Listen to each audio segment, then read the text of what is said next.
Timmy Horton. And this guy is a favorite moving into this event. Sitting in 6th place, going another Bassmaster regular year race. From Team Skeeter Team Yamaha, Todd Fairclough, the 2012 Bassmaster Classic Champion. Let's hear it for the one and only Chris Lane. Tim Horton here with Exposed. Day 1 practice on Toledo Bend. We just got out here. Got a little bit of wind blowing, but it's not too bad. As you can see, what I'm doing here is graphing, and that's what we're going to be doing most of the day. You know, I got an idea that one of two things is going to be happening. Either this offshore structure fishing out deep, which is what I love to do, or flipping the grass and fishing the grass down on the lower end of the lake. We're probably about mid-lake right now, and we're just going to be graphing most of the day. You know, what you want to do is I'm going to go look, mark fish, and then come back and fish them later. Welcome to Exposed. I'm Todd Fairclough.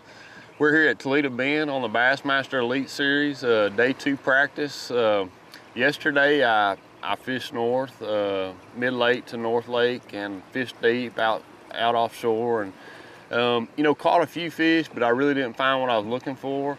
Today we're going to go to the other end of the lake and see if we can find some grass beds and maybe flip some fish up. Hey, this is Chris Lane. We're here at Toledo Bend for the 5th Elite Series event. We're halfway through, and it's in June, and I'm gonna tell you what, it's hot. We're gonna go out there and try to graph some more fish today, maybe flip a little bit of grass, ton of grass here.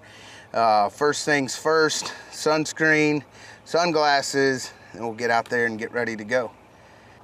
You're watching Exposed.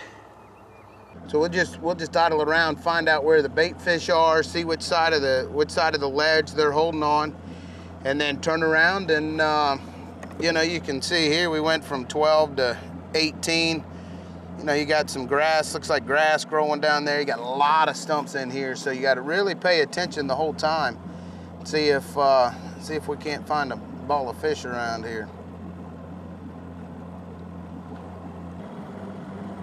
And once you find them, you know, this time of year, you know, in June, once you find the fish, usually if you can find a school of them and you can get them to bite, then there's a big ball of bait right there, but it's either side of it has no fish on it, anywhere around it. So if you can get the fish to bite this time of year, you know, usually where you find one, you'll find a whole school of them. So that's what we're trying to find out. You know, school's out for the kids, school's in for the bass. It just goes to show you, fish are, if you think you see fish and if you have confidence in an area or what have you, the fish are probably there. You just have to figure out what they want.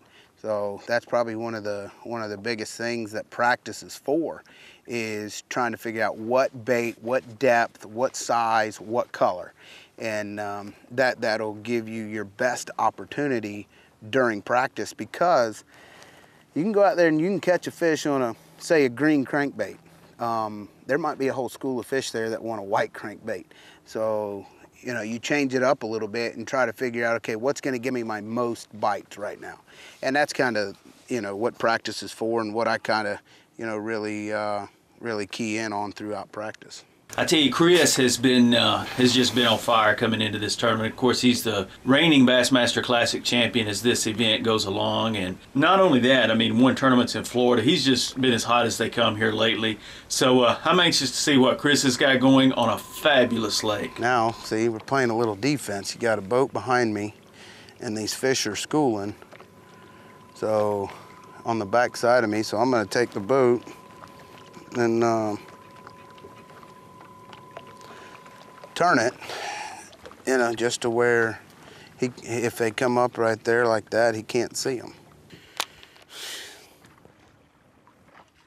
There's a bite right there.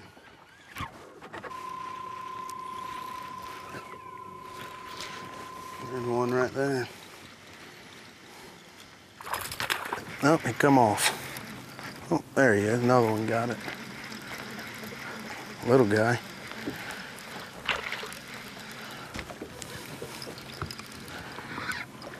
Not as little as I thought.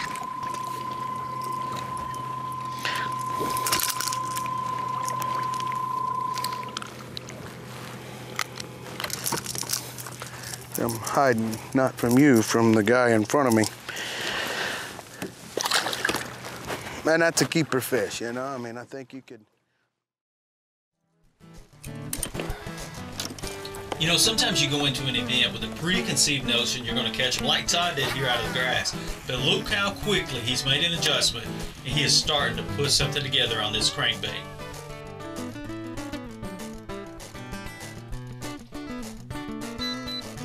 If you guys notice, that fish bit up high too. You heard Todd talk about these fish being in the tops of the trees, and that's where that fish was also. Those are nice ones. Fat ones. Not exactly how I was anticipating catching them down here today, but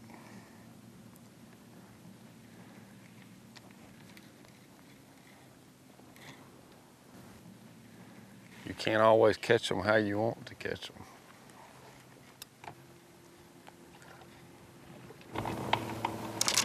There he is, there.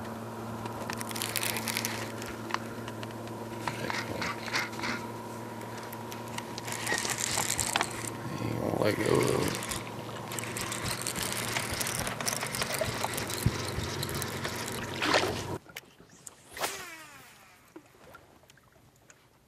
Well, you can tell Todd's demeanor is changing, and he's really feeling good about what he's starting to put together here. Brim all in this stuff. Yeah, you can see I just caught one here.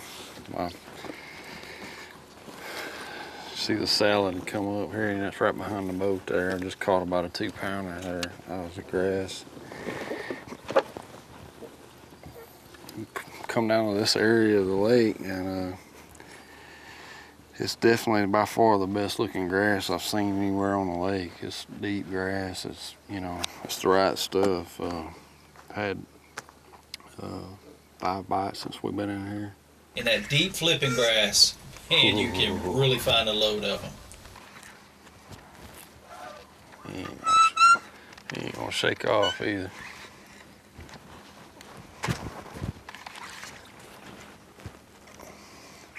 Same spot. Same exact spot. Not a giant, but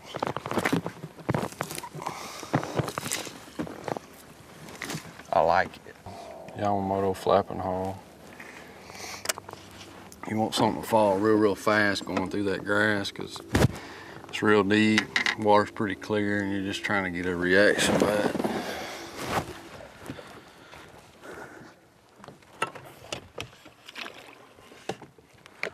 I don't know what a graft right there. It's like somebody put out a couple of brush piles.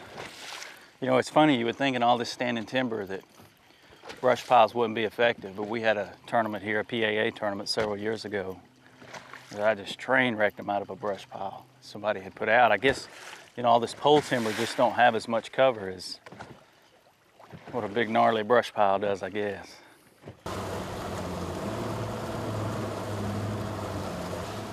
Hey guys, one of the things I like to do, I like to keep my sonar on split screen, and that way I've got the side imaging, I've also got sonar, and I've also got down imaging. I can see all 3 components in one view.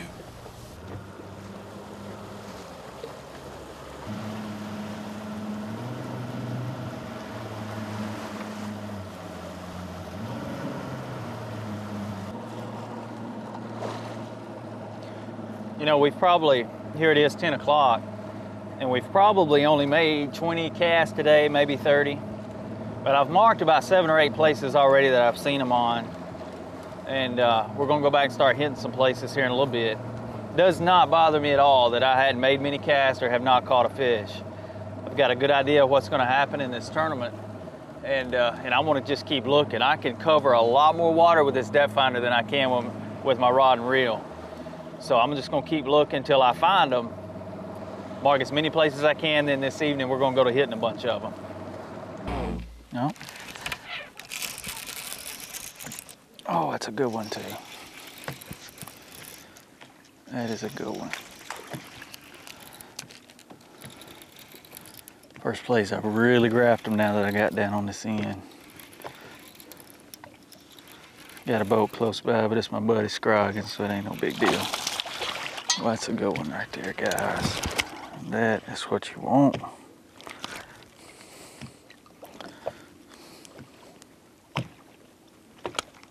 Nice.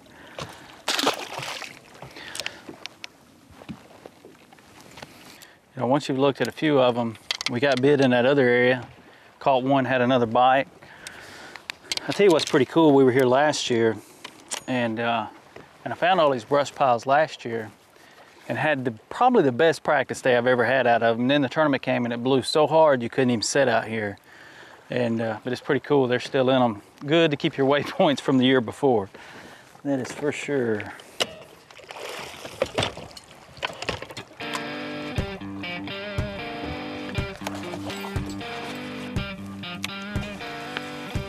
This right here is another spot that I got on last year and wasn't able to fish in the tournament.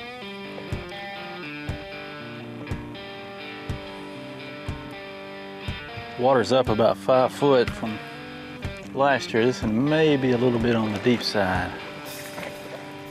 You know, a simple bite out of a brush pile, shake the fish off. You don't know what's going to happen. I literally pulled up on that spot on day 3 and caught 23 pounds off of it. So, you know, it's just really cool to remember these places. You go hit them as the day goes on, and you pull up on one and it's on fire. So it was a cool memory for me to rewatch that.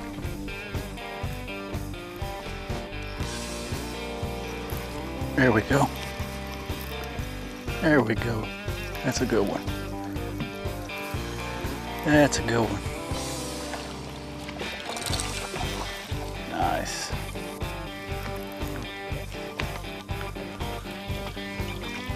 And they're down there deep.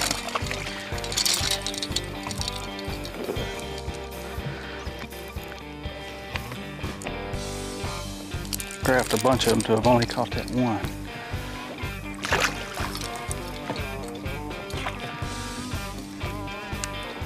I like it.